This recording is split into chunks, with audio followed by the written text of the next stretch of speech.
Well, it's really far too vague to pass constitutional muster. Our constitution also says that adherence to the rule of law is a founding value of our new society. The rule of law requires that law be clear and certain, so that everybody knows exactly what is permitted and what is prohibited and what their rights are.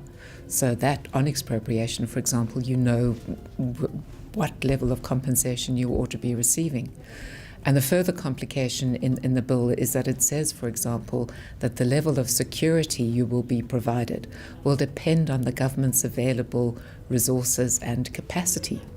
And with a government that's in deep financial trouble, with declining tax revenues and rising debt, who knows what the available resources might be? So again, it's a very uncertain test, and it doesn't meet the requirement of the rule of law for legislation which is clear enough for people to know what their rights are. There's another way too in which it is too uncertain.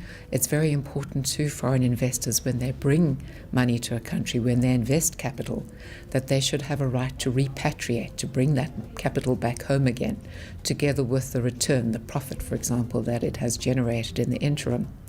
And bilateral investment treaties normally do allow that. But our investment bill says that whether you can bring those funds back or not will depend on taxation and other applicable legislation.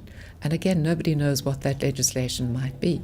We might have new laws adopted in the future. There's a whole plethora of laws that might apply now. It's just too uncertain, again, for people to know what their rights to the return of capital will be.